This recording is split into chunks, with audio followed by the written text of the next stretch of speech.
प्राचीन काल की बात है। एक घने वन में महात्मा बुद्ध अपने शिष्यों के साथ एक आश्रम में रहते थे। वहां प्रकृति की गोद में ध्यान, साधना और सत्य की खोज में लगे हुए अनेक साधक आते थे। बुद्ध के वचनों में गहरी शांति और अपार ज्ञान समाया हुआ था। वे अपने अनुयायियों को सरल शब्दों में जीवन के गूढ़ रहस्यों को समझाते थे। एक दिन एक जिज्ञासु युवक बुद्ध के पास आया। वो विद्वान था, अनेक शास्त्रों और ग्रंथों का अध्ययन कर चुका था, लेकिन उसके मन में कई प्रश्न थे जिनका उत्तर उसे कहीं नहीं मिला। वो बुद्ध के चरणों में बैठकर बोला, गुरुदेव, मैंने जीवन और सत्य को समझने के लिए बहुत अध्ययन किया है, लेकिन फिर भी मन में शांति नहीं है। कृपया मुझे बताइए, सत्य क्या है, आत्मा क्या है और इस संसार की वास्तविकता क्या है? महात्मा बुद्ध ने युवक को देखा। उसकी आंखों में जिज्ञासा और बेचैनी स्पष्ट दिखाई दे रही थी। उन्होंने उसे प्रेम पूर्वक कहा, वत्स, सत्य कोई बाहरी वस्तु नहीं जिसे पढ़कर या सुनकर जाना जा सके। सत्य को अनुभव करना पड़ता है। सुनो, मैं तुम्हें कुछ महत्वपूर्ण बातें बताता हूं। ध्यान से सुनो और इन्हें अपने जीवन में उतारने का प्रयास करो। बुद्ध ने युवक को पास के एक सरोवर की ओर इशारा करते हुए कहा, देखो, जब तुम रात को कोई स्वप्न देखते हो तो वो तुम्हें पूर्णतः वास्तविक लगता है। तुम उसमें हंसते हो, रोते हो, डरते हो, खुश होते हो। लेकिन जब नींद खुलती है तो पता चलता है कि वो सब कुछ मात्र एक सपना था। यही संसार भी एक सपना है जो तब तक सच प्रतीत होता है जब तक तुम अज्ञान की नींद में सोए हुए हो।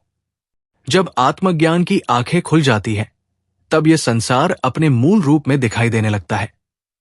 बुद्ध ने एक दीपक जलाया और युवक से पूछा, क्या इस दीपक को स्वयं को प्रकाशित करने के लिए किसी और प्रकाश की आवश्यकता है?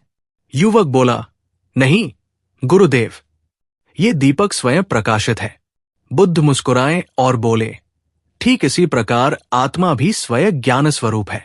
जब तक अज्ञान का आवरण रहता है तब तक वो सीमित और निर्बल प्रतीत होता है, लेकिन जब अज्ञान का अंधकार मिट जाता है तब आत्मा अपने असली स्वरूप में चमकने लगती है। युवक ने कहा, गुरुदेव, लोग तीर्थ यात्रा पर जाते हैं, पवित्र नदियों में स्नान करते हैं, इससे क्या उन्हें मोक्ष प्राप्त होगा? बुद्ध बोले, वत्स, तीर्थ कहीं बाहर नहीं, सबसे बड़ा तीर्थ तुम्हारा अपना मन है। जब मन शुद्ध हो जाता है तब वही मोक्ष का द्वार बन जाता है। बाहरी तीर्थ केवल तभी लाभ देते हैं जब मन में भी शुद्धता और भक्ति हो। बुद्ध ने युवक की आंखों में देखा और कहा, जब मन में सत्य को जानने की वास्तविक जिज्ञासा पैदा हो जाती है तो ये संसार अर्थहीन लगने लगता है।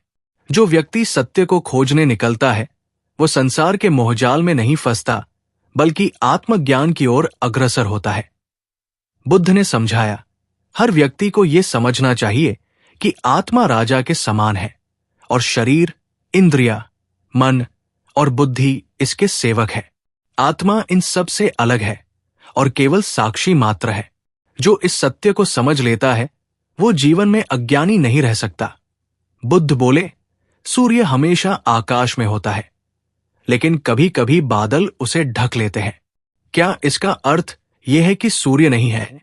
नहीं, जब बादल हट जाते हैं तो सूर्य पुनः चमकने लगता है।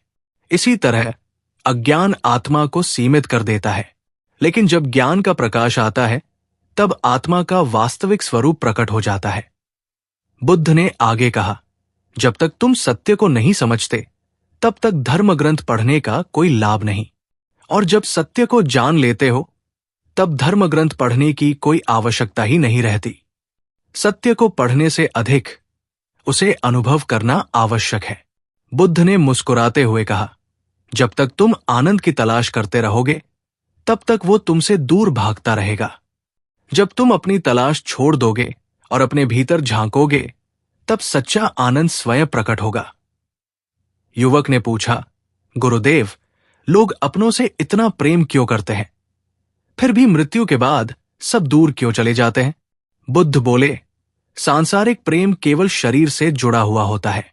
जब तक सांस चलती है लोग तुम्हें याद करते हैं, लेकिन जैसे ही प्राण निकल जाते हैं, सबसे करीबी रिश्तेदार भी दूर चले जाते हैं। यही संसार की सच्चाई है।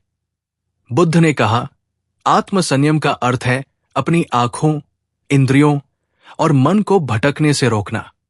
जो व्यक्ति आत्मसंयम रखता है, वो संसार के मोह से मुक्त हो जाता है और सच्चे आनंद को प्राप्त करता है। बुद्ध ने कहा, सत्य किसी भाषा का मोहताज नहीं। भाषा मनुष्य का निर्माण है, लेकिन सत्य स्वयं में पूर्ण है। सत्य को प्रमाणित करने की आवश्यकता नहीं होती, उसे केवल अनुभव करना पड़ता है। अंत में बुद्ध ने कहा, सत्य वही है जो सदा था, सदा है और सदा रहेगा। सत्य को समय के साथ बदला नहीं जा सकता, क्योंकि सत्य कभी परिवर्तित नहीं होता। युवक ने ये सब सुना और उसकी आंखों से अश्रुधारा बह निकली।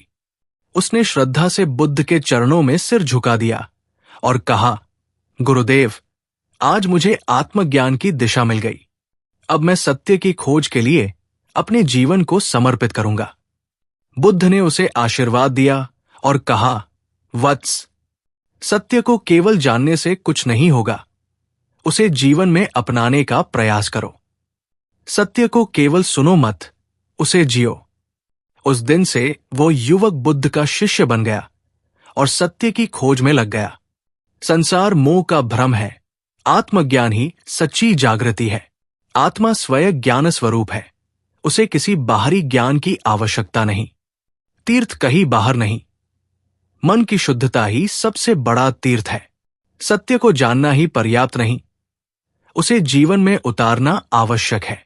आत्मसंयम ही वास्तविक शक्ति है और सत्य सदा अटल रहता है। सत्य को केवल सुनो मत, उसे जियो।